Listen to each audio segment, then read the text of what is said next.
Glen Navigation Center on River Avenue. That's operated in conjunction with Lane County and City of Eugene and Equitable Social Solutions. And I did have one of my staff, Steve Krause, who you've been using communication with. She was going to come and present and talk, but however, with some of the concerns that have been going on, and I'm gonna stand if that's okay for you guys.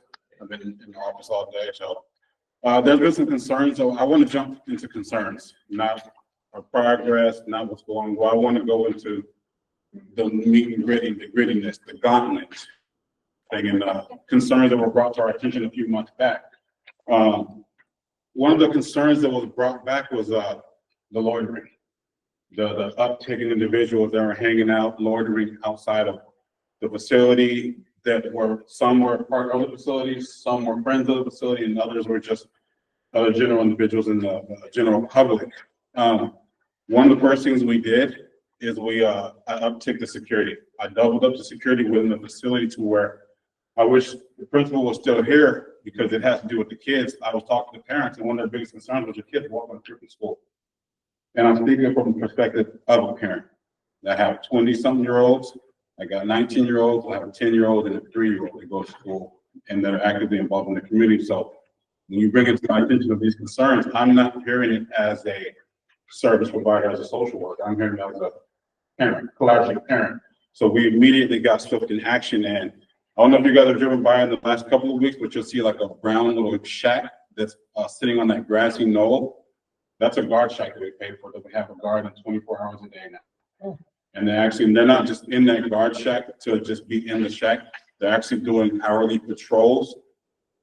There are concerns in regards to the alley, which we don't have jurisdiction in, but we can extend our scope of practice. If it's a community outcome, we need to address this. I've talked to the city and the county, and I've kind of put up a little fuss in the sense of, well, if you guys are going to do something, we have to. You know, it's not a matter of who's to blame for the situation. One of the first things, like I said, we did, we upped the security. We doubled up security where we have inside and outside. And even during school hours when kids go to and from and get on the bus, actually on the sidewalk, just present. You know, to where we're not supposed to leave off our property to go address issues. But if somebody build down across the street, they can come get us. And we're going to address whatever's going on that's not dangerous, you know, whether it's campers and loitering and stuff like that. So we've even extended regards where we're going to address stuff. We have no jurisdiction, we can't go arrest them, we can't enforce anything. But one of the things that we've done with our participants that we've talked to them about is your friends can get you kicked out. We do provide the trauma-informed care, but we kind of tie it to some of the things like when they get their housing, when they get their apartment. They're going to get held accountable by the property manager, lease property, stuff like that. So we tie all these behaviors to their long-term goal, where it's not, like the principal says, punitive stuff. We don't want to punish them for the reasons that they're actually there in that facility. However, we do need to hold them accountable to what they are not supposed to be doing. So we did talk to them about, we implemented that in one of our policies in regards to hanging out and loitering. Our residents cannot hang out outside of that building, whether it's in the parking lot, across the street, to where they get mad at me because how I hold it in a funny way, because if I see them crossing the street or something, I was just going to McDonald's, then I just want to get my food.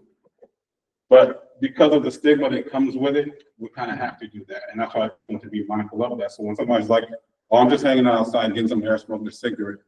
Yeah, but somebody driving by and they might just think of you sitting outside smoking a cigarette. So we're just thinking of mindful behaviors and stuff like that. So that's some of the things that we've done to address the loitering. I finally met the new, not the chief of police, but the community liaison, which I'll give you his information, is Lieutenant Jeremy Sullivan.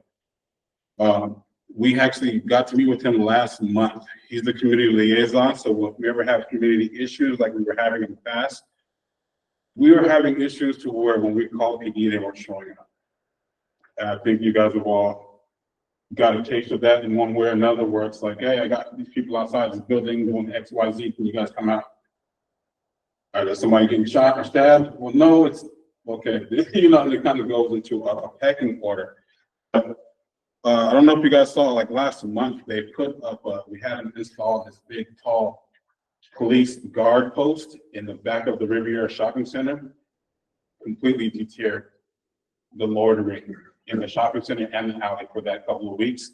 They took it away because of the elections, but we bring it back, and we're going to request one for the front of the building. And what it is, it's an unmanned police surveillance item. Super stands out. It's not ugly, but it stands out to somebody that's not supposed to be doing something we don't want them supposed to be doing. So those are some of the efforts that we've been putting in place. We've been doing a lot of community upkeep and cleanup in regards to being mindful of how the property looks. That's one thing. We don't want to be an eyesore. One of the things I like to take pride in is when we had Mr. Ding in a few weeks ago, we had him come into our property because some concerns were raised to his attention, and we alleviated those concerns right away because before he came on site to address the concerns, we had already addressed them prior to having a date for him to come on site. Because I don't have time to waste in regards to. Before it gets to our attention in real time, you guys have already called PD. You guys have already reached out to somebody at the city. You guys have already reached out to somebody at the county. You've already reached out to your local business. My building and my staff, we make it a point where we address it in real time, even if it's above our scope of practice. I mean, we go talk to Mr. Chuli, the donut shop owner, all the time. You know, whether it's people hanging out in the parking lot. I came down at 3 o'clock in the morning because people in the car parked behind his property. And it's not a matter of me coming down, hey, get the hell out of here. It's just, you know, showing that collaborative effort. Hey, what's going on, you guys? Hey, what was it? I operate the shop, I operate the center over here. Some of the shops calling me. I need you guys to clear out. He laughs, it's a kind of a condescending laugh because he's like, how do you show up and they're gone within 5 minutes? And I've been arguing with him for 2 hours. But my staff and my team are trained to know how to de-escalate and take approaches with individuals, which is why you've actually seen the reduction in police calls to the site. And, you know, over the last year, actually, because I'm going on my 2-year anniversary of actually being out here now. And PD, they've already said they've seen a decrease in calls. And that's really in large part because we're training our staff to de-escalate and handle those situations internally. Not banding on. But if somebody has a heightened escalation moment, we're actually de-escalating them in real time. Motor skills, some of those soft skills that he was talking about, mental health, behavioral skills, we're how to handle those situations because we know the response time with PD is always at the best, or even having cahoots come out, the crisis interventions. We even know that that's a little tough, and they're kind of spread thin. You know, as a result of a lot of these things going in place, the county blessed us with increasing our budget for this upcoming fiscal year to where our budget is going to allow us to actually hire BHU staff. Behavioral health unit staff is what there's a severe shortage on in the community. So like if anybody that knows, you know, at Riverbend Hospital, I think their psych beds, they have 20, you know, and we'll be able to see on some of our numbers, 80% of the individuals in our facility have co-occurring disorders.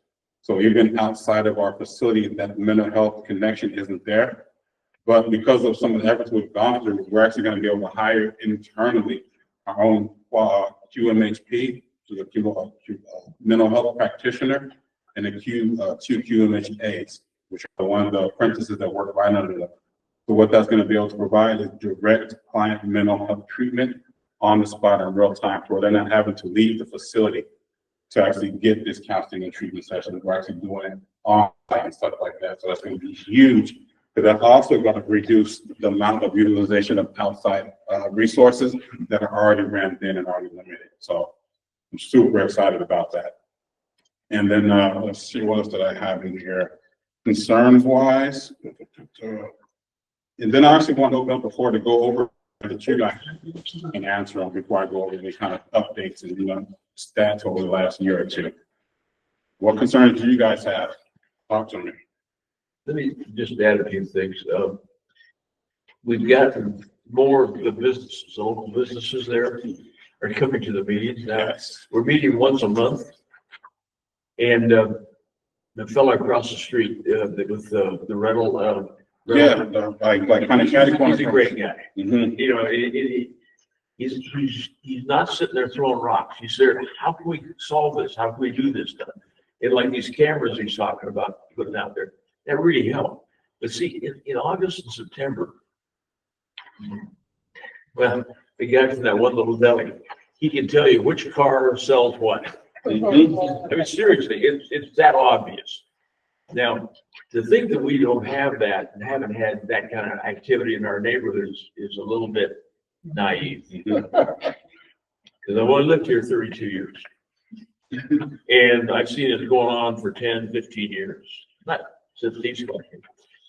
But I gotta admit that one of the things that I'm pushing on is the fellow that owns that shopping center. He has a management company. He needs to know what's going on in that shopping center. Oh, fine. Because he has the potential of losing tenants if this type of activity that we were encountered. But Equitable only has certain responsibilities and authority. You know, it's like you going down there and going over to Albertsons and deciding to be in charge of Albertsons. I don't think so. Well, he can't either. Well, you bring up a good point because on 2 different occasions I've met with him via phone, and I actually invited him down one of the times and provided him with a tour, went over areas of concern that we were addressing, went over, you know, quote unquote boundaries on where we can do things, and then we offered to extend. So that entire alley, and when it wraps around, we patrol that alley. We're not supposed to. Not necessarily. You don't have we're not authority breaking the over it. rule. I don't want to say we're not breaking the rule. Yeah. But when we tell the county and the city, I go, hey, we're extending our security up and down that alley. Oh, well, you guys, you know, don't have to. That's not. We have to. And we do. We have to address this concern. We have to show it as an organization who we are, that we're embedded in this community, that we hear you guys. So when there's a concern, I don't have time to point fingers and. But I got. What can we do? That's how we address it. Like Equitable's response, you know, I'm on the committee along with John from River Road and whatnot, and we've had some pretty interesting discussions, but we're talking about solutions, how to make this happen. To just go out there and that activity is going to happen other places if it doesn't happen where it's happening. But I think you guys have seen the uptick in regards to some of the encampments. About 3 months ago, a couple of railroad companies or businesses along that area sued the city. So you had about 50 to 60 encampments that dispersed, and this was probably like fall time. So you did see an uptick of people coming, you know, or these new people popping up. And it was, you know, because another area said, hey, you can't be here.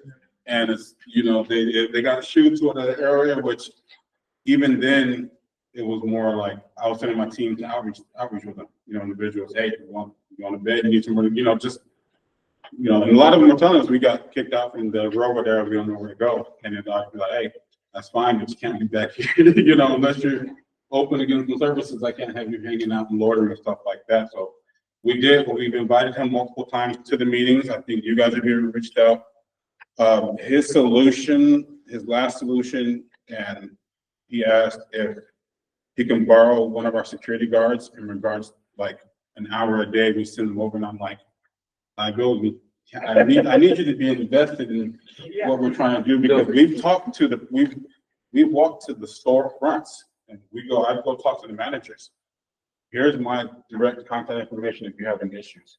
Here, you know, we've done that multiple times to where a couple of the store managers, you know, they take it, you know, take advantage of it. A couple other ones are just like, you know, we can tell who does and doesn't live here, unfortunately, you know, in regards to people that work in the shopping center.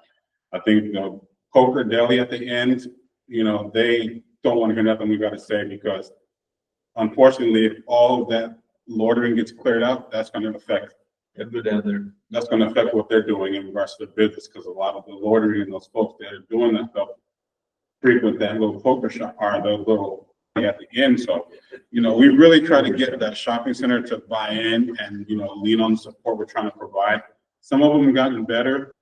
I think, you know, continuously educating them and letting them know what we can and can't do and how we are that the support we've made probably not the amount of difference I want to make, but we're pulling on the coattail like, hey, we're one of the only ones that's answering your calls, you guys, like, let us know how we could be of help. So I'm glad you did bring that up, because, you know, that was just disheartening when he didn't want to get involved, because initially when he was emailing me, it was like, oh, this is your fault, this is your fault. And when I brought him in, he kind of had a smart aleck response, because I brought him inside the shelter, and it was probably like the middle of the day.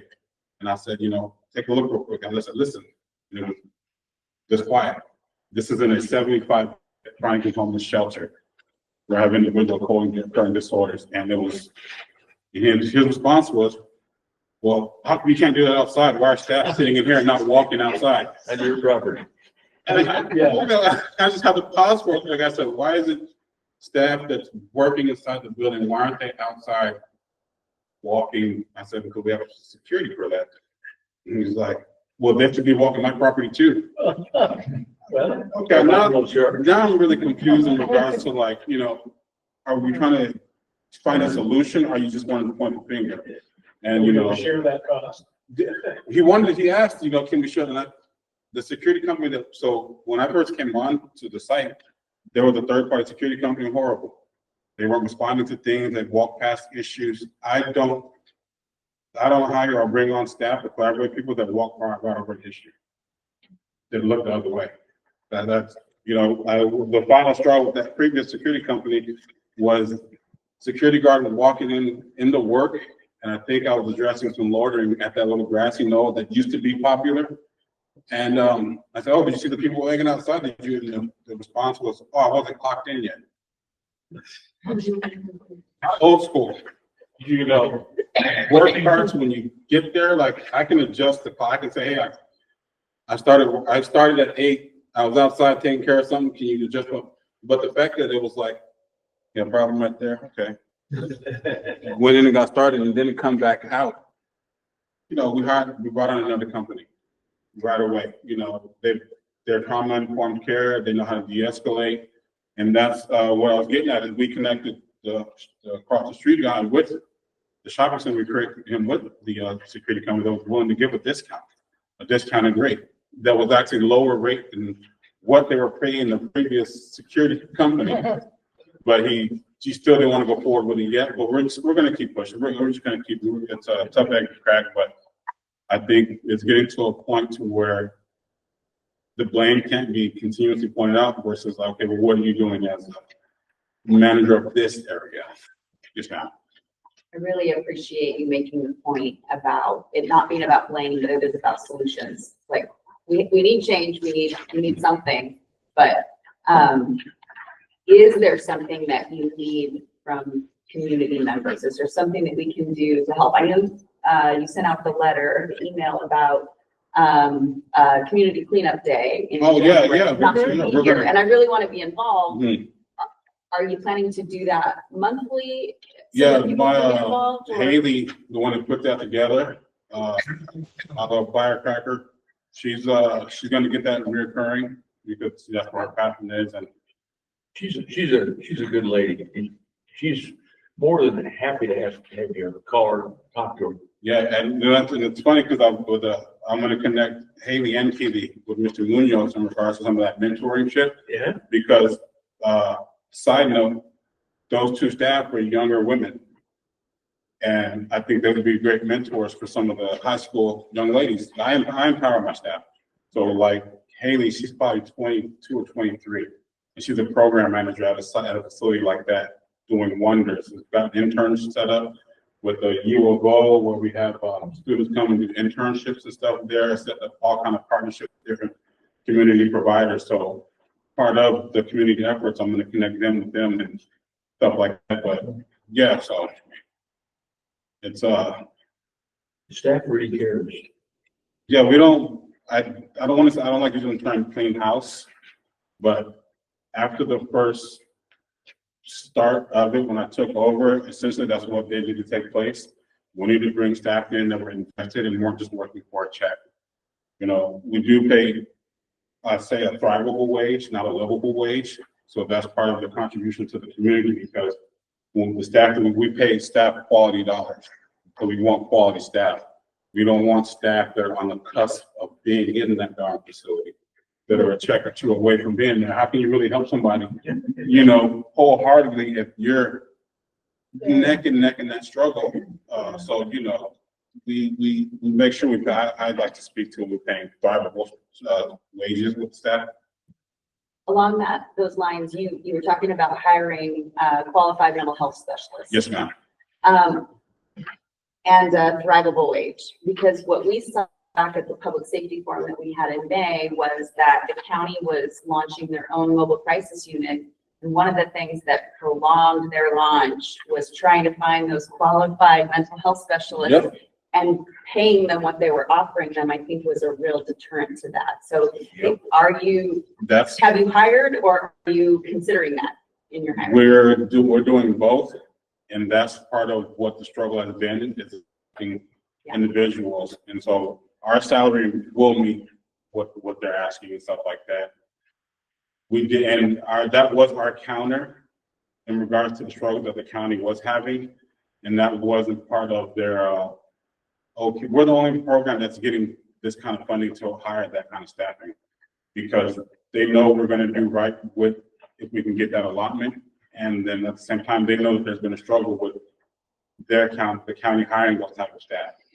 We partnered with the county. We were supposed to get a joint peer support specialist, and because of the salaries we paid, we were able to hire two right away. And 2 years later, they haven't brought one on, but we've been able to hire two with our funding that kind of be able to.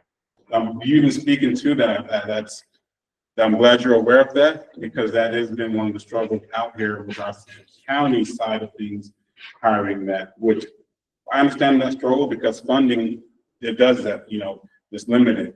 So we're fortunate enough to where we can, you know, we're for profit, you know, right. So we can pay quality staff. And I'd say for profit lightly, because it's not profit of like, you know, it's like a 3% margin.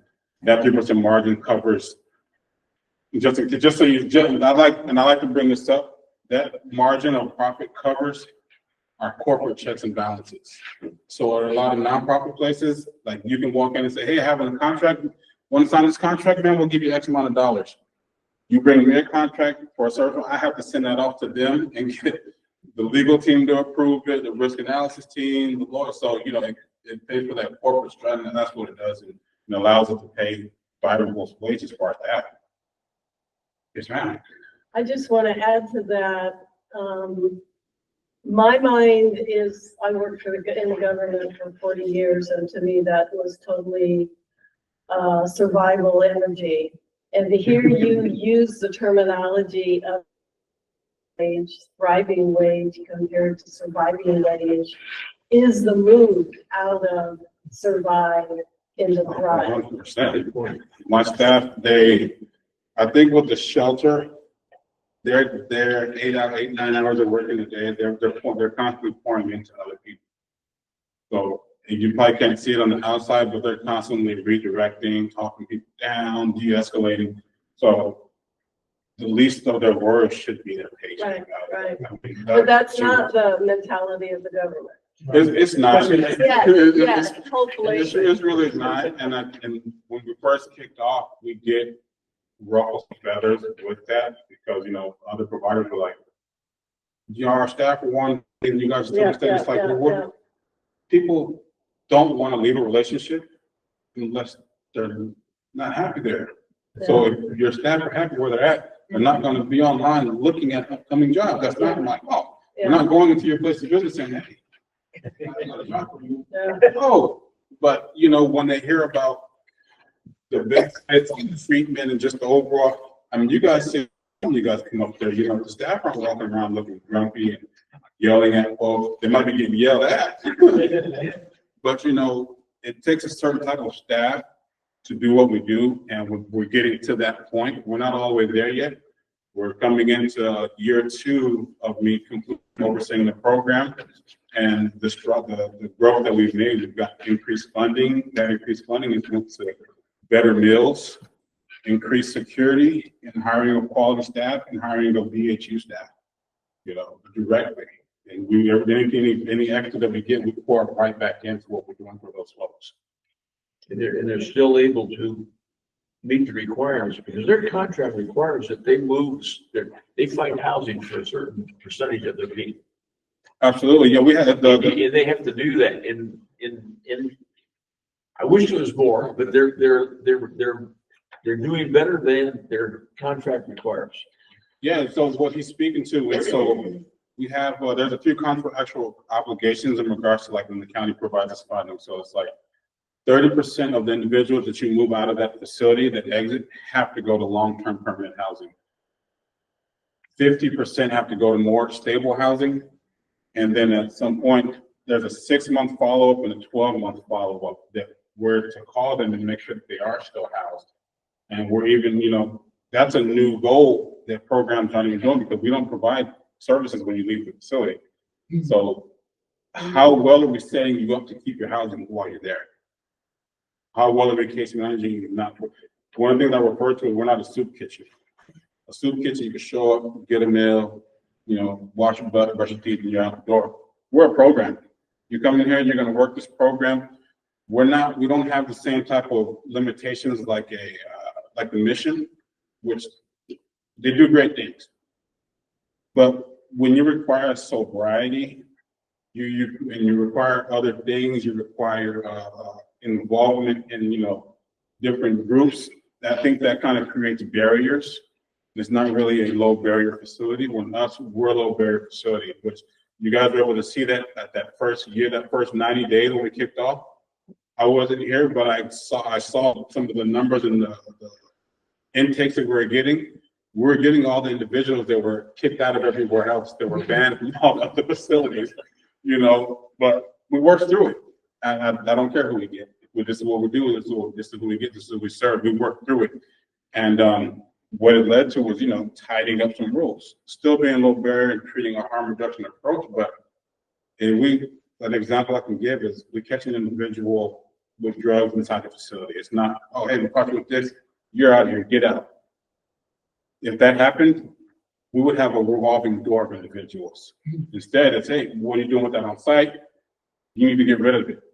Are you open to getting treatment? Are you open to A, B, and C? Let's address it. And so we even take that harm reduction approach to work. We're dealing with an alcoholic who drinks a gallon of vodka. I don't know if gallons of measurement, but A lot.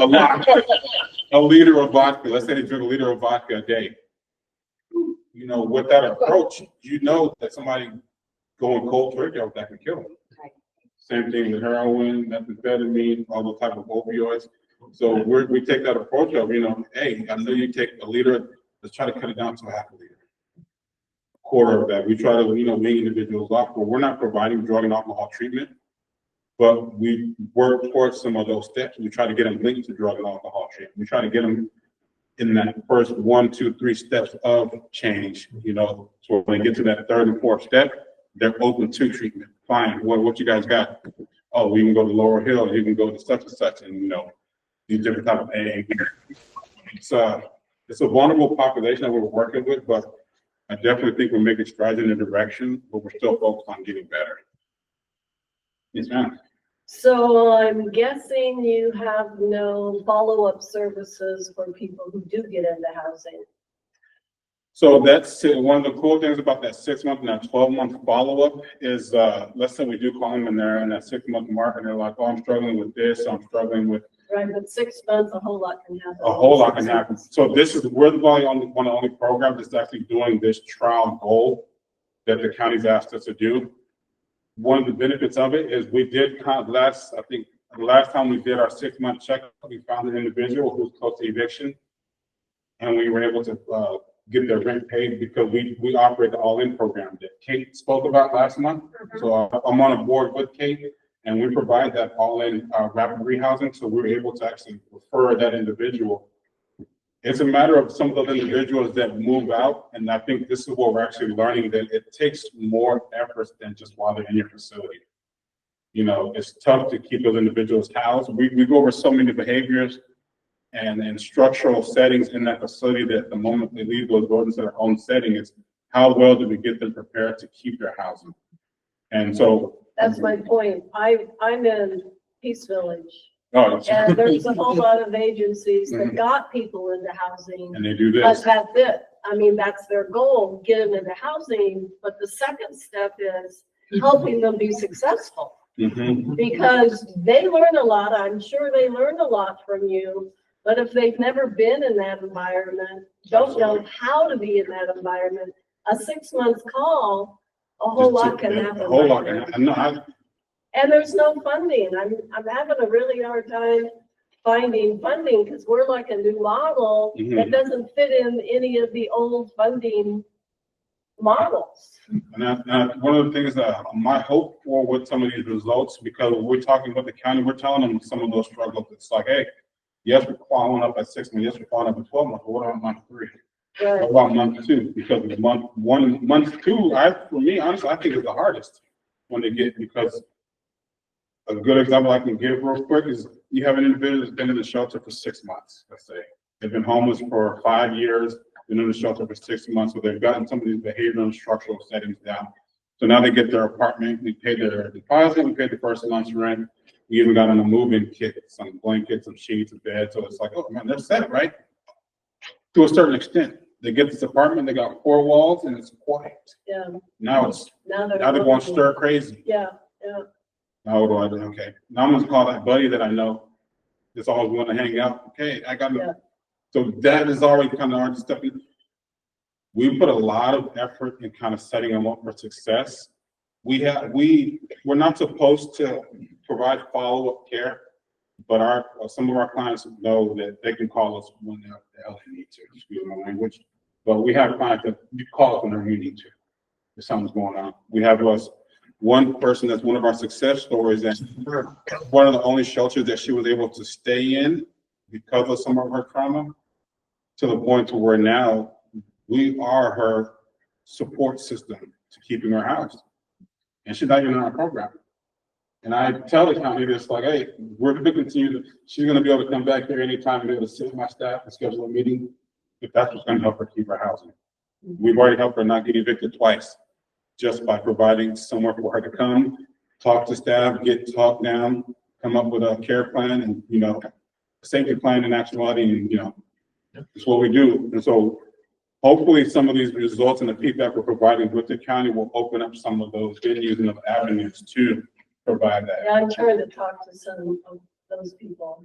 The next, Now that holidays are over. the next time the commons comes up for bid in regards to a service provider, we're gonna bid on it.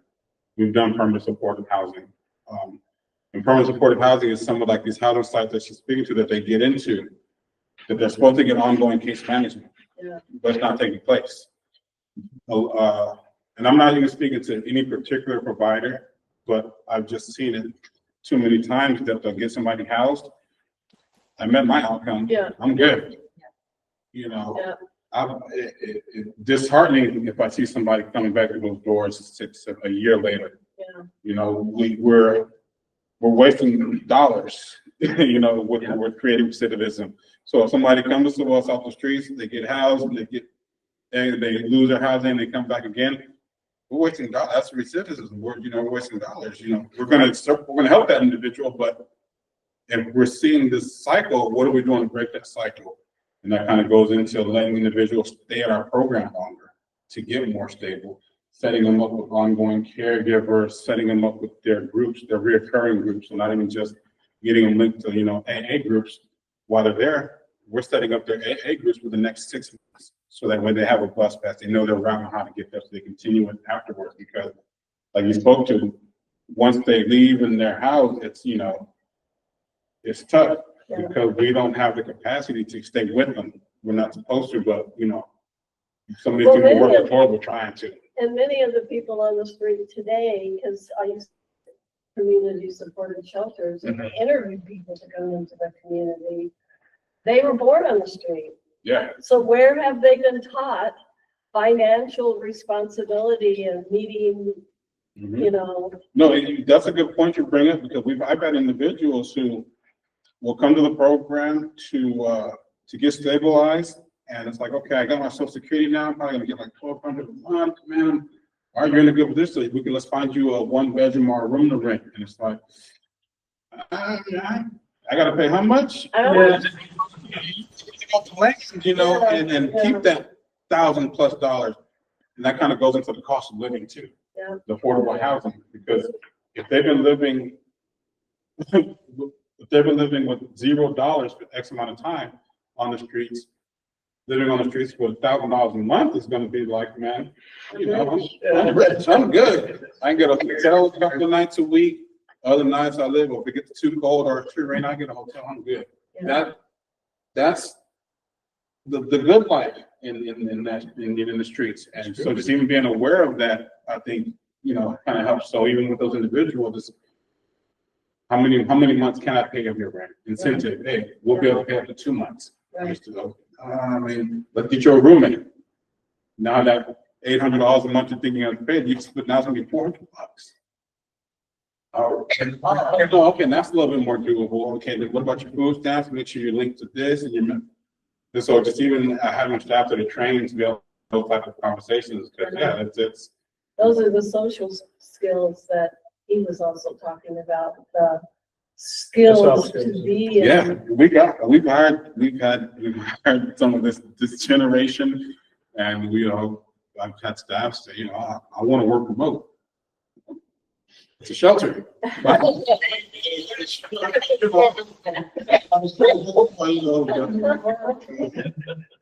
have kids in this work, you know, my 19-year-old daughter, my 21, she was. She's going to pre-med down in Florida. And, you know, she has an expectation of a monthly rent allowance, but she stays at home with her mom. You know, the entitlement of some of this generation that cracks me up, but I'm involved in it. I'm part of it. I got someone that's going through it. So, you know, what you guys got from me? What concerns? Give me some tough questions. You know? You know, we were down at the strip club on Monday before you guys got there. We went down there at the place with the end of Good Hop place. Mhm. We have our monthly ad hoc community leaders meeting because our local place has moved. Oh, And it hasn't gotcha. opened up yet. Uh-oh. But while I was there, I walked around the building and I noticed there was a Eugene police SUV Yeah. sitting out there in the corner, and he was fairly diligent. Yeah, we have a good relationship with the PD. Funny enough, one of the PD that patrols that area, I coach his son on youth football. And I didn't know it until at practice one day. He's like, oh, what do you do? Oh, you know, I've operated shelter, this, that. I work for the city. And, oh, nice, man. Yeah, ask questions, kind of find out he's PD that's been to my site. And so it was like, you know, so even just talking with, I've used that opportunity to build the relationship with the local PD in the sense of not working while we're at practice and stuff, but just kind of, you know, hey, you know, if you guys can make a couple extra patrols tonight, that'd be cool. You know, it's the first of the month. Everybody's got their checks. Everybody's got their benefits. So, you know, there might be a little uptick in, you know, activity. You know, you got, they'll increase the patrol. And I think even connected with Lieutenant Jeremy Sullivan, you know, the community helped out a lot too, because he was able to explain the lag in some of the response times, which we didn't want to harp on too bad and be like, and we call PD, don't show up. If it's not a threat of violence or, you know, it kind of goes in a pecking order to where I think he said at any given time, there could be up to 30 calls in the queue. And if we're calling about somebody trespassing, that's a nuisance, that's, you know, it kind of falls down the pecking order over somebody that's posing a threat or something like that. So we totally understood it. You know, are we happy about it? No, but, you know, what can we do about it? We can actually have. Unless you saw a gun, but if you did. Yeah, that's fair. and we do with it. So with our staff, we do train them to make sure to use keywords when they do make calls, so that we need a certain response. You know, oh, this shiny object, it might look like a knife. Yeah, it looks like they have a knife. You know, because we want to make sure that they're safe too. Sure. And at the same time, we don't want to put a non-resident, because majority of the time that we have to call PD is for non-residents.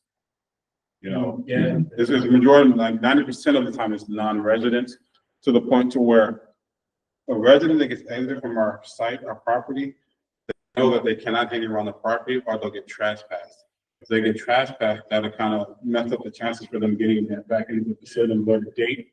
So even somebody that gets exited for behavioral issues, they kind of know, all right, let me not be in the general vicinity. I'll come once a month, maybe to check in on the status or a call to see if there's a bed available, but they know I don't want to jeopardize my stay here. One of the cool things about our site is we're so focused on the quality of care and the setting in the facility that individuals don't want to get kicked out and have to stay at another site because of how they're not like what we do there. We serve 3 meals a day. We got TVs on the wall. We provide entertainment. We got trauma-informed setting in regards to like the light setting. We got safe spaces. We got safe rooms. We have a back lock patio that's fenced in where individuals can go out and that are nocturnal, that can't sleep. You know, Sure. So you're not gonna be walking down the street. You go in that back lot and walk laps all night, but stay quiet while you do it. We've implemented a noise ordinance. We had an individual that loved to play their drums. You know, but the neighbor, you know, a couple of apartments next door, hey, so we implemented a noise ordinance. If there's an issue, you bring it to us, I'm gonna address it. I don't got time to say it's not my fault or no, they're allowed to. What do you need? So let me help you find the yes, you know. What else you guys got for me? I think that's about all we have time for, I'm afraid. Yeah, no, I really wanted to make sure and not just go over and we've exited this many people, we've placed this many people. No, I want to talk in real time and address concerns that you guys have. So that way you guys can know concerns, I'm gonna address it all the time. You guys have my number and contact information. Feel free to give it, you know, anybody in here. Because that's my job is to answer your calls. Even if the city don't, either you don't, I appreciate that, because I think one of the things we can do is when we hear, I don't know, if gossip's the right word, but sometimes, stories feed off stories, and they might not actually be fact-based. And being able to debunk some of that and be able to give your phone number and say, you want to know what's really going on. And even with tours, if somebody wants to come see the site, you guys give me a call. I'll be more than happy to bring you. And we don't prep for people showing up. I don't tell my staff, hey, so-and-so's coming down, you know, everybody can go tight. No, you know, we're transparent. We want you guys to know what we're doing, who we're serving, and how we're serving them, how we're getting to where we're trying to get to, so. Okay. We appreciate the work you're doing. New Thank model, you. a new model. It's nice to hear. It is, and I don't want to harp on it, but It is. thrivable wages is something that I'm keen on. We'll We keep have to have using that quality word. people. We have to have quality people. And you guys see my staff, they're invested. Keely and Haley are very positive and very enthusiastic. And you wouldn't expect that, but they are, and as is Glen. Yeah, we're invested in the community. Like I said, you know, I don't technically, I moved here, I'm a quote unquote transplant, but I'm on 3 boards, a couple of committees. I coach youth football, I coach youth soccer. This is my community, you know, so I treat it like you were saying, the students treat them like I do, you know, so whatever you guys need, I'm here. Any answers you guys need, I'm here to provide them for you guys. Thank you so much. Such a